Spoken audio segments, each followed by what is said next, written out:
Hello again, and thank you for tuning in. We're going to be with Krista Jackson from Simpson County, and we're back with Adobe Spark. She's going to be showing us the web page designer, so Adobe page, and the different pieces for that. So think about our different modules. We're going to be doing social pieces to this, so we're going to have that outreach for it, and we're actually going to really, hopefully, look at getting into Module 6, where we actually have a lot of interesting student creations on this too. So without further ado, I'll let Krista lead us off on this, and thank you for tuning in. You're going to talk about the Adobe Spark web page or the Adobe Spark page. So go ahead and click on that. Again, opens right up so you can see Adobe Spark page. So going across the top, we have some settings. We have a preview, so at any point in time we can see exactly what the web page is going to look like. Present, it goes full screen, so if you are presenting in front of a crowd or if you're asking your students to present their project, present mode is the way to go. Share has a publish and get link. That is awesome because 98% of the time I grab that link, I head over to bit.ly, I get a short URL, that way I can send it out, text message, email, however I need to go.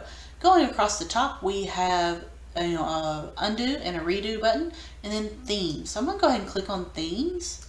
We talked about brands earlier. I'm going to go ahead and switch my brand over. So you can see I'm working with the Simpson County Schools brand. And then from the student side or even from your side, you have some Spark themes already here that you can click on. But just know from the student side, once they click on a theme, there's some things that they can change around, but not a whole lot. So you're not going to worry about students spending 35 minutes picking out the right font. So I'm going to go with the light theme. We're going to keep going with our back to school theme for Simpson Elementary 2021 2022. Again, this is a great way to share information that you want to be interactive or you just need to create a website. This is an alternative to Google Sites, just another way to do it. So we're going to go ahead and hit photo. Again, find free photos is great, but we're going to upload a photo because I know exactly which one I want to use. And here is Simpson Elementary. So this would be great for your open house dates, who's teaching, first grade versus third grade this year. So this would be great for that. This is also great for, student presentations. So if they're doing history of baseball, that could be a huge baseball diamond in the background. And then just start scrolling and it's going to ask you, what do you want to add next? A photo, text. Do you want an interactive button? Do you want to include a video? Do you want a photo grid? Glad you have two different ways to do photos or a split layout. So let's do a split layout just to see, and of course add your image. So I'm going to do I'm going to upload a photo. So I'm going to actually upload the image that we created with the Adobe Spark post graphic.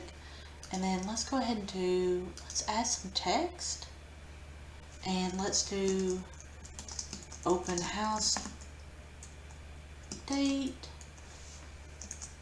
We can do, let's just say that's Monday, August 2nd, and we could add some times. We could add a button. Let's just say we have a register opportunity for them to register for a time for open house. So let's go ahead and hit that. We're going to hit save so you can see that as an interactive button.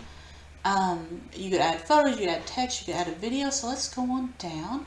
I'm actually going to upload a video, and I have a YouTube link that we're going to upload. So you can see it inserts the video right there, and we could add text below it. We could keep going. So let's do another photo. Oops. Let's do a photo. Let's do a find free photo. Let's look up students. So these guys are pretty awesome. So when you add a photo, you actually can do inline, which is what you're seeing right here. We could fill the screen, we could fill the window, or we could fill the full width. So let's do full width because that's kind of cool. It offers a break. And then let's add some text in, and of course we can align that text, and let's just say we're going to do meet our teachers, and maybe in our meet our teachers we have links to their emails and everything. So we could go ahead and do that next. We could do that with some pictures and some links and some buttons. So that would be awesome for kind of a back to school interactive that you could send out to your parents to get them excited for the new school year. So going across the top and looking at some of the settings, do you want to show the header and the footer? We can preview at any time. So you can see our back to school website that we've created. There's our button, here's our video, and then here's our big picture, and we have a meet our teachers. And I want you to notice that it does have credits at the bottom for our free photo that we put in there. So it does kind of help your students with their attribution and their digital citizenship. So if we want to close out of the preview, again, present makes you go full screen. So if you are sharing in front of a crowd, you want people to be able to use this on a tablet, you can always use the present options of closing out. And then the share. So when you're ready, publish and share link. Again, run over to Bitly, get you a short one. You can actually print it. You can send to Google Drive, and you can invite others to view it or help you, collaborate with you on it. So pretty awesome way, just another alternative to Google Sites. Just gives you some other things to look at and other, aspects of creating web pages. So that is Adobe Spark Page. Thank you again, Krista, for sharing those. And if you've messed with Google Sites, you can see some of the pieces of it are really awesome for student creation, but I really feel like Adobe Sparks has a nice smooth element to it. If you have ever played with Microsoft Sway in that web design piece, it's very similar. It's a real top-down flow piece.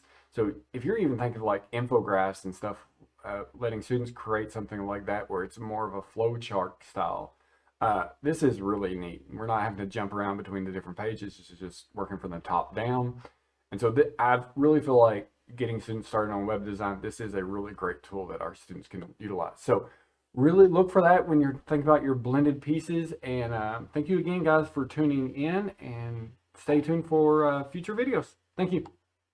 Hey, thank you for tuning in. Be sure to check out some of our additional videos, and don't forget to subscribe, like, and ring the bell so you can keep up to date with all future content. Thank you.